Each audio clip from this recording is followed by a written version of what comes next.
Chapter 22. The name of chapter is Democracy and Government. आज हम लोग इस वीडियो में डेमोक्रेसी एंड गवर्नमेंट के बारे में पढ़ेंगे. Both word are very very important for us in our life. First word is democracy. What do you mean by democracy? Democracy का मतलब क्या होता है? डेमोक्रेसी दो वर्ड से मिलकर के बना हुआ है, डेमो प्लस क्रेसी. डेमो का मतलब यहाँ होता है लोक और क्रेसी का मतलब होता है तंत्र, अर्थात लोक का यहाँ अर्थ हो गया लोगों से हुआ, और तंत्र एक मैकेनिज्म, एक औजार, अर्थात लोगों को चलाने के लिए एक ऐसा औजार जिसको हम लोगों ने लोकतंत्र कहा है. अब सेकेंड वर्ड क्या है? गवर्नमेंट, अर्थात सरकार, जो हमारे देश को या हमारे स्टेट को या हम लोकल लेवल पर सारी एक्टिविटीज परफॉर्म की जाती है. किसके द्वारा होती है? सरकार के द्वारा होती है. अब हम लोग डेमोक्रेसी यहां देखते हैं. Democracy is the form of government in which the rulers are elected by the people. Democracy एक गवर्नमेंट का ही रूप है जिसमें जो रूलर्स होते हैं वो इलेक्टेड होते हैं, जिनका चुनाव होता है किसके द्वारा? लोगों के द्वारा, पीपल के द्वारा. ठीक है, आप लोग, मैं उम्मीद करता हूँ डेमोक्रेसी समझ गए होंगे. डेमोक्रेसी क्या है? एक फॉर्म ऑफ गवर्नमेंट है, गवर्नमेंट का ही एक रूप है जिसमें डेमोक्रेसी के चलाने के लिए या गवर्नमेंट को चलाने के लिए जो रिप्रेजेंटेटिव होते हैं उनको हम लोग चुनते हैं. तो आइए हम लोग आगे इस वीडियो में देखते हैं. You have read in the previous chapter that we the people of India come from different races, regions, religions, caste and speak different languages. हम लोगों ने प्रीवियस चैप्टर में पढ़ा है with the people of India, हम भारत के लोग. ये वर्ड कहाँ है? come from different regions, अलग अलग क्षेत्रों से, अलग अलग रिलीजन से, विभिन्न कास्ट से, और ये डिफरेंट लैंग्वेज जो हम लोग बोलते हैं, इसीलिए कहा गया कि हम सभी भारत के लोग. In such a diverse society different demands arise which are often in conflict with one another. इस कंडीशन में, इस सोसाइटी में कई सारे डिमांड एराइज हुआ. Some people think that their problem are more important. कुछ ऐसे लोग हैं जो सोचते हैं कि मेरी जो प्रॉब्लम है वो बहुत ही इंपॉर्टेंट है. So they should be solved first, whereas others may think that their problem should be given top priority. लेकिन कुछ लोग सोचते हैं कि नहीं, मेरी प्रॉब्लम को टॉप प्रायोरिटी दी जानी चाहिए, पहली प्राथमिकता दिया जाना चाहिए, मेरी प्रॉब्लम इंपॉर्टेंट है. In such a conflicting situation, the positive attitude of live and let live is the best course to amicably settle the dispute and solve the problems. और इस कंडीशन में सबसे जो अच्छा एक नीति आती है वो है जियो और जीने दो, live and let live. अर्थात आप भी अपना काम करें, मैं भी अपना काम करूं. ठीक है. The democratic way of life based on equality, fraternity and justice paves the way and prepare the citizens to mutually resolve the disputes arising out of the vested or various interest. अब यहाँ पर जो है democratic एक अच्छा तरीका है democratic वे में कि हम सभी अपनी प्रॉब्लम को अपने में मिल करके हम लोग सॉल्व कर लें. सबको इक्विटी, समानता मिला है, सब लोग हमारे भाई बहन हैं, सब लोग मिल करके रहें, सबको समान जस्टिस न्याय का अधिकार मिला हुआ है, तो हम लोग आपस में अपनी प्रॉब्लम को सॉल्व कर लें।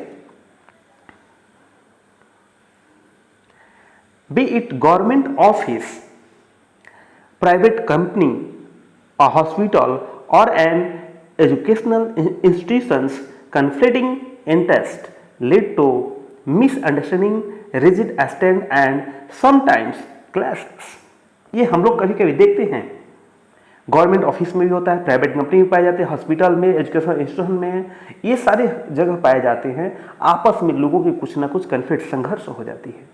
इन such a situation of discord and division, democratic attitude of adjustment and accommodations is the best way to settle the issues। और इस कंडीशन में सबसे जो अच्छा तरीका होता है कि हम लोग आपस में एडजस्टमेंट कर लें, ठीक है, एक दूसरे को हम हेल्प कर दें, उनकी भी जो परेशानियां उसमें मदद कर दें, ये सबसे अच्छी तरीका होती है। That is why India opted to form a democratic government. आखिर ऐसा क्यों होता है? क्योंकि हमारा जो देश है वो एक लोकतांत्रिक सरकार के द्वारा चलती है। हम लोग डेमोक्रेटिक फॉर्म ऑफ गवर्नमेंट को एडॉप्ट किए हुए हैं, ठीक है। यहां देखते हैं, ये जो पिक्चर भी हम लोग देख रहे हैं, पार्लियामेंट हाउस जो दिल्ली में है, संसद भवन, उसकी पिक्चर हम लोग देख रहे हैं। हमारे जो इलेक्टेड पीपल होते हैं, एमपी, मेंबर ऑफ पार्लियामेंट, यहाँ बैठते हैं और होल कंट्री के लिए वो वहाँ पर बैठ करके उनके लिए उनके इश्यूज, अपने एरिया के इश्यूज उठाते हैं और लोगों की भलाई के लिए वहाँ पॉलिसी भी बनाते हैं। Next, democracy. Let us remember that democracy is just not a form of government but it is a way of life.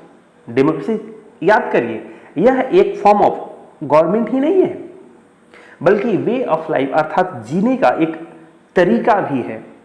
It teaches us to provide the equal opportunities to everyone without any discrimination. और democracy में क्या होता है? हम सभी को equal opportunities provide की जाती है बिना किसी भेदभाव के। It makes us conscious about protection of the old, infirm and children। और यह हमें कॉन्शियस अर्थात जागरूक बनाता है। जो ओल्ड पर्सन है हमारे घरों में, आसपास में, या जो बुजुर्ग लोग हैं, कमजोर लोग हैं, बच्चे हैं, उनका भी हम लोग देखभाल करते हैं। It aspects involvement of all member of the family और सोसाइटी इन डिसीजन मेकिंग। और यहां हम लोग आशा करते हैं कि सभी लोग, कोई डिसीजन जब लिया जाए तो उसमें सभी लोग पार्टिसिपेशन हो, सारे फैमिली मेंबर का हो, घर का कोई डिसीजन है तो सारे फैमिली मेंबर का हो, सोसाइटी के सभी लोगों का हो। तो ये जो है हम लोग ऐसा प्रयास करते हैं। In democracy everyone can share equal freedom in social, economic and political fields. अब यहां पर क्या होता है? सभी को एक समान अवसर दिया जाता है कि सब लोग अपना सोशल अर्थात सामाजिक, इकोनॉमिक, आर्थिक और पॉलिटिकल फील्ड में अपना अपना जो चाहें वो अपना इंटरेस्ट के अनुसार कर सकते हैं। In case of conflicting interest issues and extreme approaches the harmony can be brought through tolerance and self discipline. ऐसे कन्फ्लिक्टिंग कंडीशन में या अपना अपना जो एक रुचि होता है, अपने हित के लिए लोग काम करते हैं, इस कंडीशन में सबसे अच्छा जो एक तरीका होता है कि हम लोग मिल करके रहें, ठीक है, सबके साथ सहिष्णुता की भाव रखें, सेल्फ डिसिप्लिन, अपने आप को अनुशासन पालन करें। In this way it strikes a balance in the society. और इस तरह से ये हम लोग अपने सोसाइटी से ये जो धारणा एक बनी हुई है कि अपनी वर्क को टॉप प्रायोरिटी देने के लिए, अपने जो काम को सबसे पहले करवाने का, तो उसको रोकने का काम करता है। Many a time, a question arises that when a large number of people are involved in taking decision or reaching at the consensus कि सभी लोग जब इन्वॉल्व होना चाहते हैं तो उनकी भी व्यू को हम लोग एक्सेप्ट करते हैं, उनकी जो विचार होती है उसको भी हम लोग रखते हैं। In democracy the opinion of majority is accepted but the opinion of minority is also respected. हम लोग जो है डेमोक्रेसी में जिनकी मेजॉरिटी होती है, अर्थात जिनकी संख्या बल होती है, उसको एक्सेप्ट करते हैं, लेकिन जो हमारे माइनॉरिटी होते हैं, अर्थात जो कमजोर लोग होते हैं, जिनकी संख्या बल कम होती है, उनकी भी विचार को रेस्पेक्ट की जाती है। गोल्स ऑफ डेमोक्रेसी, आखिर अभी हम लोगों ने डेमोक्रेसी पढ़ा।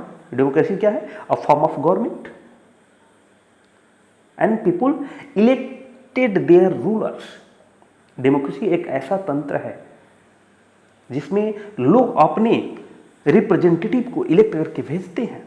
तो आखिर उसका लक्ष्य क्या है, गोल क्या है डेमोक्रेसी का? आइए हम लोग देखते हैं इस वीडियो में। To solve all problems through discussions, persuasions and compromise. सारी प्रॉब्लम को आपस में मिल करके, थोड़ा आप कंप्रोमाइज करिए, थोड़ा मैं करूं, या डिस्कशन करके उसको सॉल्व कर लें। There is no place for coercion and violence in democracy. और यहां पर आपको कोई जगह नहीं है कि किसी प्रकार कोई हिंसा करे, कोई जोर जबरदस्ती करे, ऐसा किसी को अधिकार नहीं है।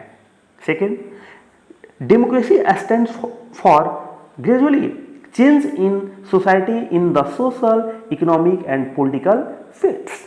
डेमोक्रेसी में ये भी उसका गोल है कि लोगों की सोशल अर्थात सामाजिक, आर्थिक, राजनीतिक ग्रोथ हो, उसका विकास हो।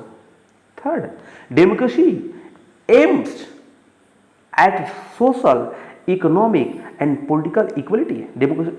डेमोक्रेसी में सभी को उसका माने एक लक्ष्य है कि समान अधिकार मिले, सोशल लेवल या इकोनॉमिक लेवल हो या पॉलिटिकल लेवल हो। Fourth, democracy maintains harmony and balance in the society. Democracy के द्वारा ही हमारे सोसाइटी में, हमारे समाज में शांति व्यवस्था बनी रहती है।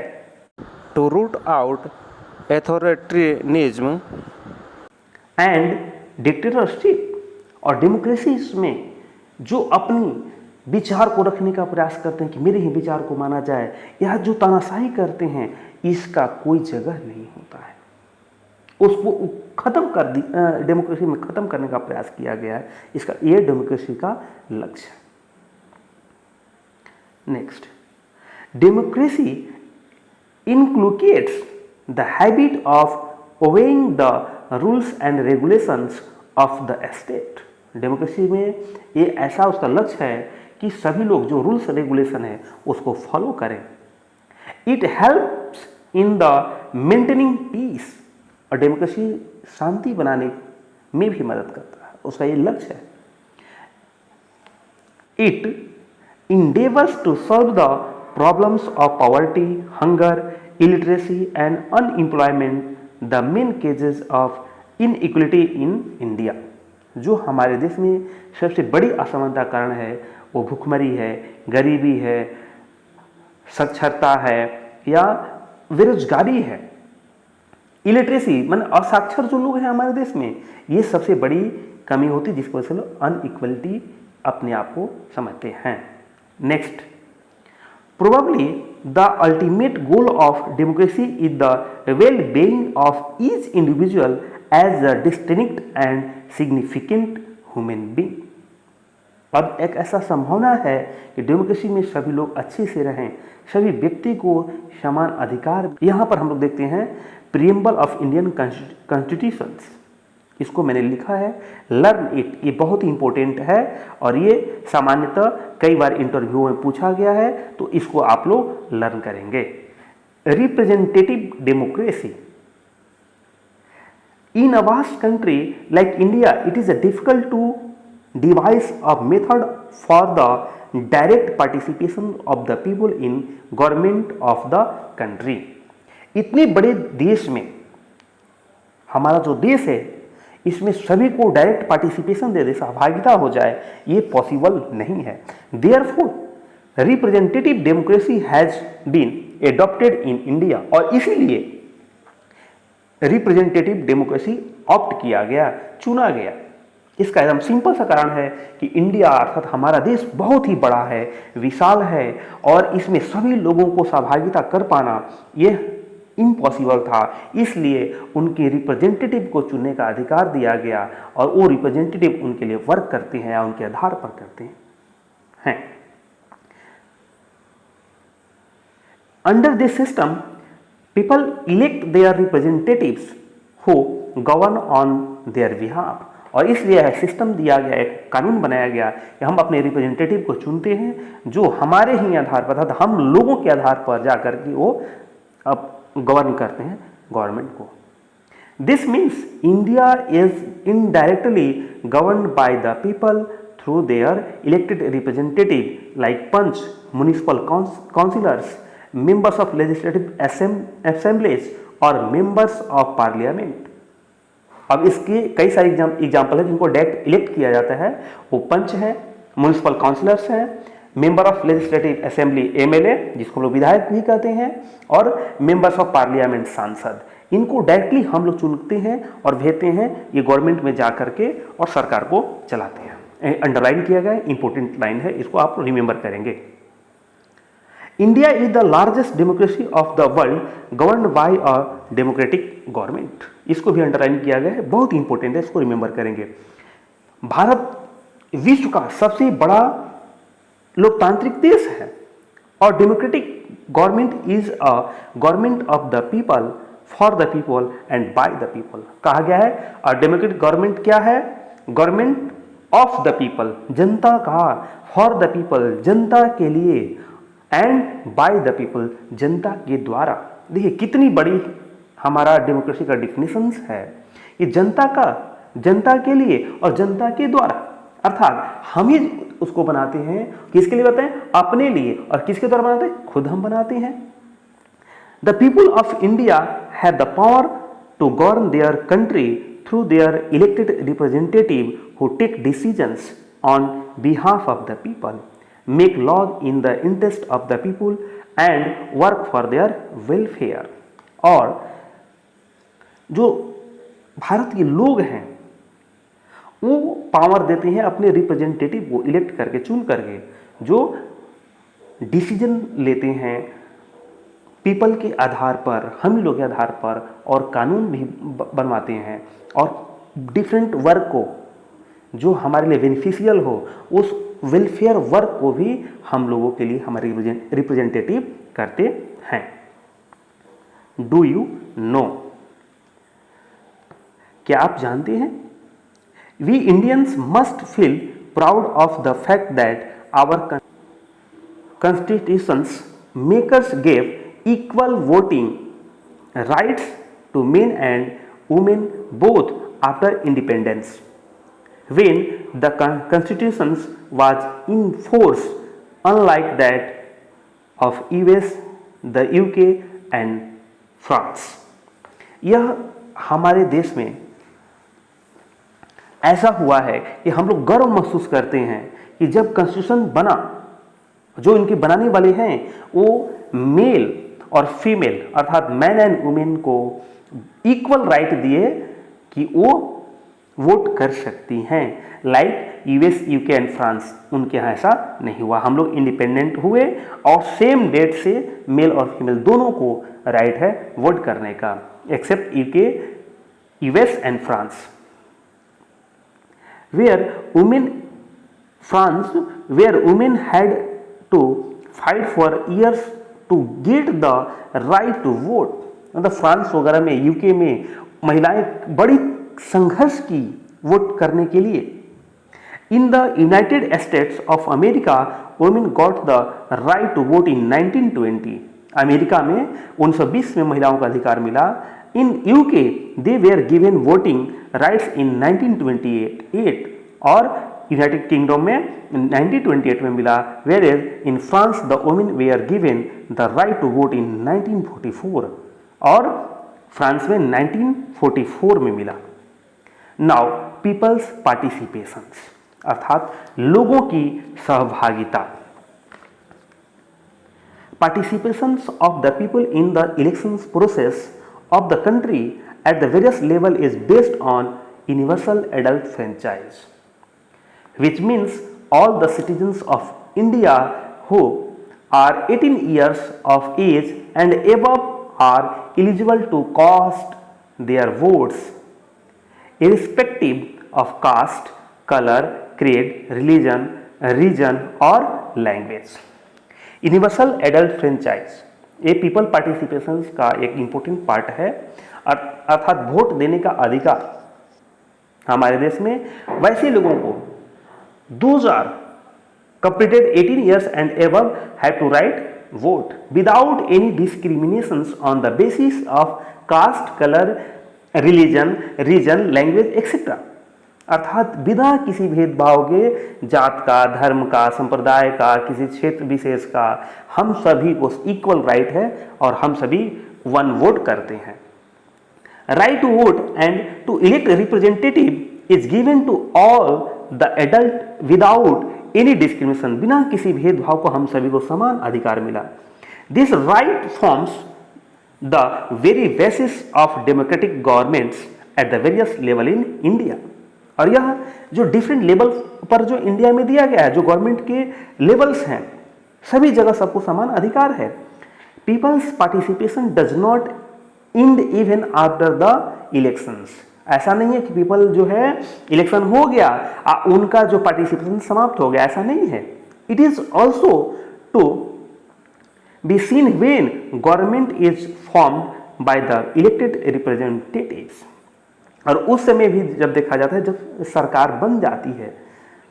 In day to day life people closely watch the activity of various departments of the government and criticise also if required, और लोग पीपल जो हैं वो गवर्नमेंट के डिफरेंट डिपार्टमेंट के वर्क को ऑब्जर्व करते हैं और देखते हैं क्या वो सही है या गलत है, अगर गलत है तो उसकी क्रिटिसाइज भी करते हैं। This rule is not beneficial for whole Indians. They also guard their own rights and freedom given to them by the Indian constitutions। अर्थात हम सभी अपने राइट के जो हमको इंडियन कॉन्स्टिट्यूशंस के द्वारा मिला है उसका रक्षक भी हैं। अब यहां हम लोग देखते हैं queues outside of polling booth. Polling booth के बाहर में ये देखिए सभी लोग, कोई जात धर्म, गोरा, हिंदी इंग्लिश लैंग्वेज बोलना ऐसा कोई नहीं, सब लोग इक्वल्स हैं और सभी लोग क्यू में खड़े होकर के अपने वोटिंग के लिए वेट कर रहे हैं। यहाँ पर हम लोग देखते हैं वुमेन कास्टिंग वोट्स, एक महिला वोट दे रही है। सबको हमारे यहाँ समान राइट्स हैं। When the term of government at any level expires, which is 5 years in India, general elections are held। जब किसी भी सरकार का समय पूरा हो जाता है तो 5 years पर उसका इलेक्शन कराया जाता है। 5 years। At this stage again it is the people who decide whether to elect the same political party or candidates to rule or replace them by some other in the elections। अब यहां पर जनता को एक बार पुनः मौका मिलता है कि अगर जो गवर्नमेंट को हमने चुना है, जो गवर्नमेंट चली 5 years, क्या वो सही है? अगर सही है तो हम उसी के पक्ष में वोट करते हैं। जो रिप्रेजेंटेटिव को हमने चुना है, एमएलए और एमपी को, अगर वो सही वर्क कर रहे हैं तो उनको हम फिर मौका देते हैं, अदरवाइज उसको हम लोग कम बैक कर लेते हैं, उनको वापस बुला देते हैं और हम लोग दूसरे को चुनते हैं।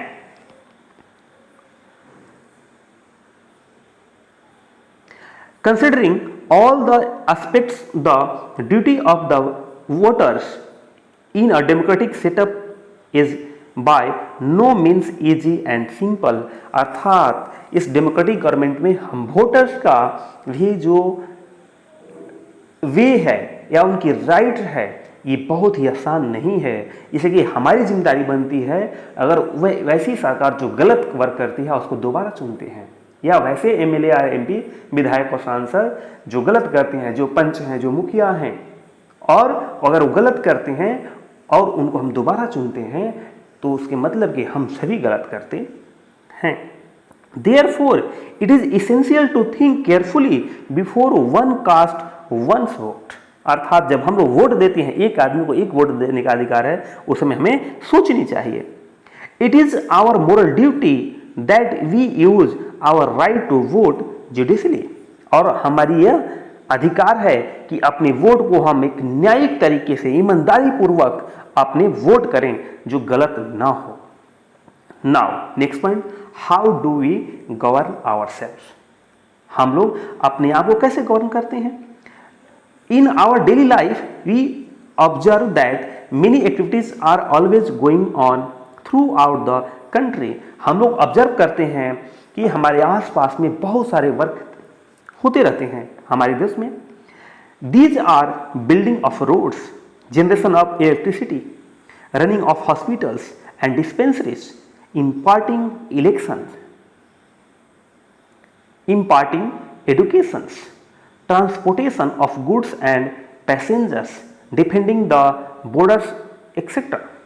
हम लोग देखते हैं कि हमारे आसपास में रोड बनते रहते हैं, बिजली का काम होता है, हॉस्पिटल का काम होता है, डिस्पेंसरीज ओपन की जाती हैं, एजुकेशन का काम किया जाता है। ये डिफरेंट वर्क है जो ट्रांसपोर्टेशन ऑफ गुड्स और एंड पैसेंजर, माल को लाने ले जाने के लिए जो है पैसेंजर ट्रेन और बसेस जो चलती हैं, etcetera.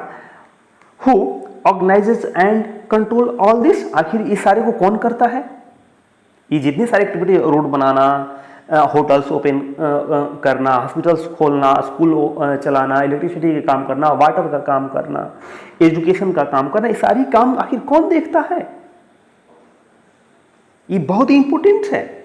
Who makes laws to regulate such activities? और ऐसे एक्टिविटीज के लिए कौन कानून बनाता है?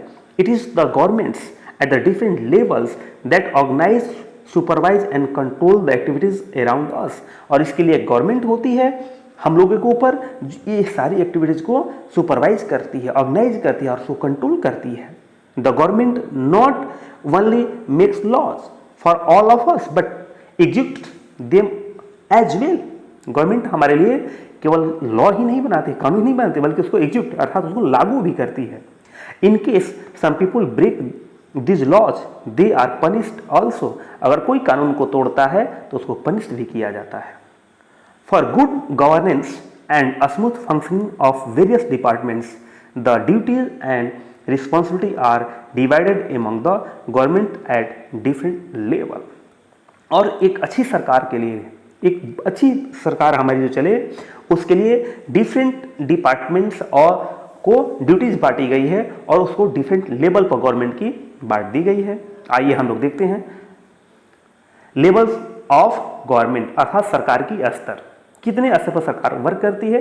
Keeping in mind the large extent of the country, vast population and diversity of India, the responsibility of the government have been divided into government at 3 levels. इतनी बड़ी देश, इतना बड़ा विशाल देश, और इसमें डिफरेंट लैंग्वेज बोलने वाले लोग हैं, डिफरेंट रिलीजन के लोग हैं, डिफरेंट कास्ट के लोग हैं, और इस देश को चलाने के लिए सरकार को 3 लेवल्स ऑफ गवर्नमेंट बनाया गया है। They are, first one is government at national level works for the whole country and is called the central और यूनियन गवर्नमेंट। अर्थात सेंट्रल लेवल पर केंद्र सरकार होता है, अर्थात राष्ट्रीय स्तर पर, जिसको हम लोग सेंट्रल अर्थात केंद्रीय या संघीय सरकार कहते हैं। Third, government at the state level, राज्य स्तर पर एक सरकार होती है, works with in its own state territory, एक अपने भाग में, अपने क्षेत्र में काम करती है state government. For example the government of Haryana works only in the state of Haryana. अब हरियाणा की जो सरकार है वो हरियाणा के लिए केवल वर्क करेगी, दिल्ली गवर्नमेंट की जो सरकार है वो दिल्ली के लिए वर्क करती है, बंगाल की सरकार जो है बंगाल के लिए करेगी, केरला सरकार है केरला के लिए वर्क करेगी, बिहार सरकार है बिहार के लिए करेगी, तो डिफरेंट, यूपी गवर्नमेंट है तो यूपी के लिए वर्क करेगी, जो भी स्टेट गवर्नमेंट है वो अपने स्टेट के लिए वर्क करती है। ओनली एंड लाइकवाइज, मतलब अपने स्टेट के लिए। And third, the lowest level of government is at the village level which is also called the government at the grass root level. The gram panchayat come under this categories. और जो सबसे निचली level की जो गवर्नमेंट है जिसे हम लोग डायरेक्ट कंटेक्ट करते हैं वो विलेज लेवल की गवर्नमेंट है, जिसको लोएस्ट लेवल हम लोग कहते हैं अर्थात सबसे निचली स्तर की सरकार कहते हैं। जो गवर्नमेंट की ग्रास रूट लेवल है अर्थात जमीनी स्तर तक, एक एक व्यक्ति तक, अगर हमें हमारे मोहल्ले में पानी जाम हो रहा है, स्ट्रीट का प्रॉब्लम है, लाइट का प्रॉब्लम है, इलेक्ट्रिसिटी का प्रॉब्लम है, हम लोग तुरंत मुखिया, पंच, सरपंच के पास जाते हैं, मुख्य पार्षद के पास जाते हैं, वार्ड पार्षद के पास जाते हैं और जाकर अपनी प्रॉब्लम को तुरंत शेयर करते हैं और मेरी प्रॉब्लम सॉल्व होती है। इसके लिए डायरेक्ट हम चीफ मिनिस्टर या प्राइम मिनिस्टर के पास नहीं जाते हैं, उनके पास जाने की भी तरीका है। इसलिए हम लोवेस्ट लेवल से स्टार्ट करते हैं, लोवेस्ट लेवल से फिर मिडिल लेवल अर्थात स्टेट लेवल और फिर हम सेंट्रल गवर्नमेंट के पास जाते हैं। ओके, तो this is also very very important. Now keywords are also very important, so all of you must revise and learn all the keywords. Okay, thank you. I think this video is enough for today. If have any confusions, watch this video 2 or 3 times and after that I think your confusions clear. Okay, मैं समझता हूं कि आज के लिए यह video काफी है और आप लोग इस वीडियो को अगर एक बार में नहीं समझ में आता है कंप्लीटली, दोबारा सुनेंगे और आप लोगों को एकदम बिल्कुल समझ में आएगा। और अगर यह वीडियो आपको अच्छा लगता है तो जो है लाइक और सब्सक्राइब जरूर करेंगे, जिससे आने वाला सारा वीडियो आपको सिंपल और साधारण भाषा में लाइन बाय लाइन आपको मिलता रहे और आप लोग कमेंट भी जरूर करेंगे। तब तक के लिए गुड बाय।